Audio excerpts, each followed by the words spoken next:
to is, in my opinion, aside from being a really great writer, I think his place in Christopher's life may be an explanation for some of the ways that Christopher's politics changed, and that is the man he defended so brilliantly when, quite equally shamefully, so many on the left refused to come forward and defend him.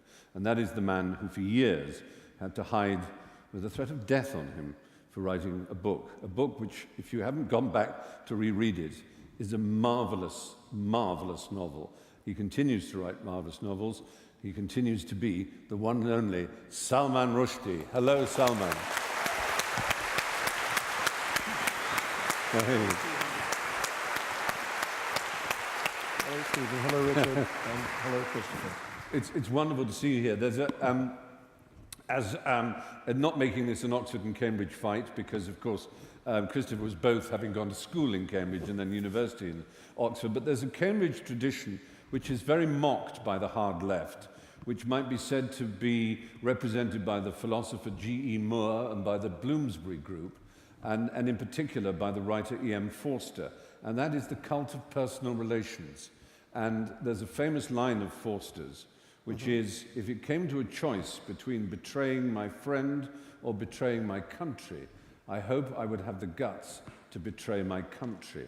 And that, if you like, was the starting point of that cult of personal relations, as you know. And I've often wondered that if the Satanic Verses had been written by someone who wasn't an incredibly close friend of Christopher, do you think he would have been activated in quite the way he was? In other words, was your friendship a part of a proof that he wasn't all hard left, that there was a part of him that was also just a little bit Bloomsbury? You know, I think probably he'd have reacted exactly the same way, because I think what got up his nose was the idea that an aged prelate in an antique land could sentence to death a writer across the world for the crime of writing a book. I think it just was something he couldn't countenance. But I do think that what happened then was that his friendship with me drove him to become the most extraordinary ally and helper in those hard times. I remember when, after many years or a very long period of effort, we managed to arrange, partly with Christopher's help, a meeting with President Clinton. I actually was staying at Christopher's house, left from Christopher's house to go to the meeting, which was on the day before Thanksgiving. And on the day before Thanksgiving, the President of the United States always has to ceremonially pardon a turkey. Yes. One turkey. Tom the turkey is pardoned, all the others are killed.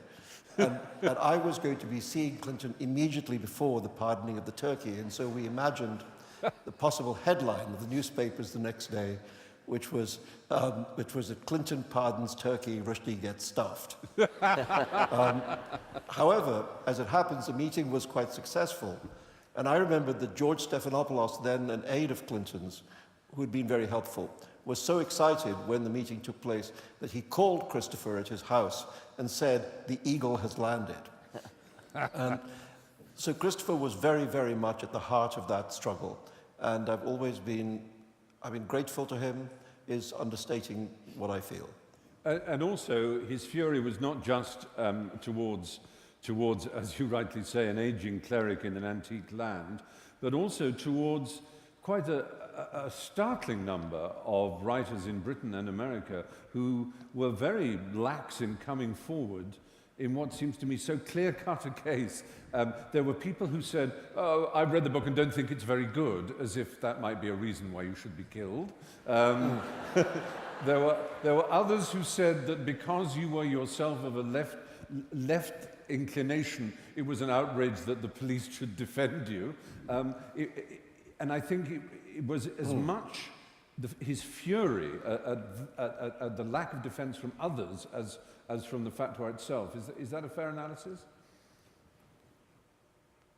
Yeah, I think that's so. But I mean, for me, just the main memory of those years is that Christopher was always there when I needed him. You know, one of the things I learned in those years is the meaning of a friend in need. You know, and Christopher was transcendent example of that. He was there for whenever I needed him, for whatever I needed him for, and that was just to do both with his principles and the way in which he felt those principles were offended by the attack on my book, but also by his, as we know from his memoir, his enormous gift for personal friendship. Exactly, and I was going to return to his memoir, Hitch 22.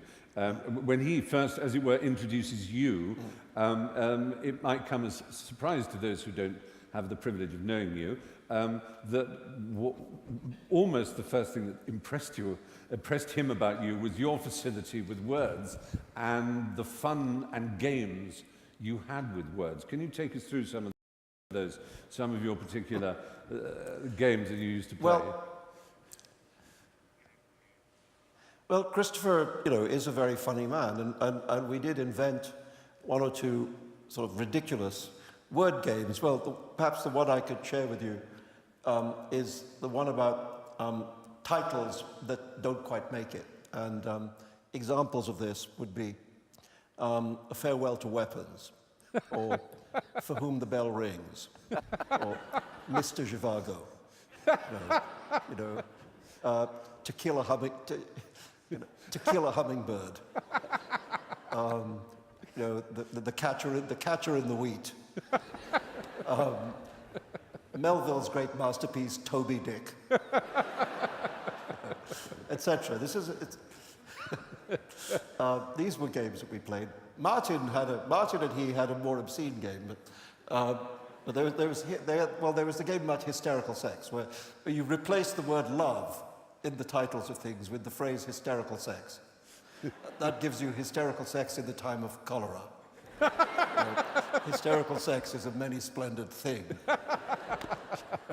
All you need is hysterical sex. And so on. These were the... Absolutely wonderful. These were the silly games we played.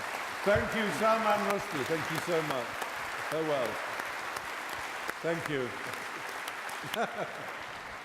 Well, there you are, you see.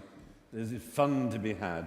It is an extraordinary thought, isn't it, that all those people, those young people, I mean, not one of them a leader in their field as novelists. And I love those word games. And another one that I remember they played was to substitute the word dick for heart. So my dick is like a red, red rose. Very pleasing. Will you be my sweet dick? Yes. We're now going to talk, I hope straight away, to the centre of the sodality, at least according to James Fenton, and that is one of the great novelists of our times, also a great essayist of our times, and of course one of Christopher's greatest friends, Martin Amis. Are you there, Martin? Hello. I'm here.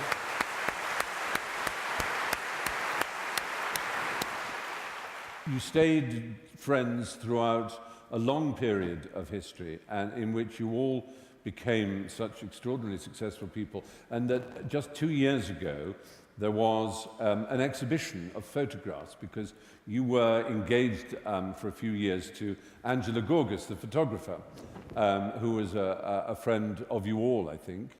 We've got some of the pictures from the National Portrait Gallery exhibition here. Here is one with Angela and Hitch. In this photograph, we see Angela Gorgas living up to her nickname of Gorgeous, and Christopher too, looking handsomer than any man has the right to be, with a baguette in his top pocket instead of a fountain pen. And the next picture is called Hitch, and is a portrait, I think. And there he is absurdly handsome, and the hair on his chest is actually grown up to his throat now. And you could have a long lunch with Hitch, which would turn into a long dinner, and then as you went to bed at 4 o'clock in the morning, reconciled to a hangover that would last a half a week, you'd wake up and with a groan 12 hours later and find that Hitch had written 2 3,000-word pieces about John Locke and John Stuart Mill. This was one of the most galling things about him. He could hold his drink, and sometimes he'd stay up all night and then go into a TV program with Germaine Greer and Norman Mailer. But it wasn't on that occasion that he staggered up to Norman Mailer, and in his own description, stinking drunk he was, Hitch. He said he went lurching and burping up to Norman Mailer and said, "I read that interview where you said that I and Martin Amos and Ian Hamilton form a homosexual clique in the London literary world." And he said, "And I just want you to know that I think that's very unfair to Ian Hamilton." And then he went lurching and burping off, thinking, that didn't turn out quite as I wanted it to. Well, of course, there is the eternal mystery, which will join the mysteries that Thomas Browne mentioned in, that we will never know what name Achilles took when he went among women, and we will never know the song the siren sang, and we will never know the names of the 2 men in the Conservative government whom Hitchens bedded when he was a young undergraduate. But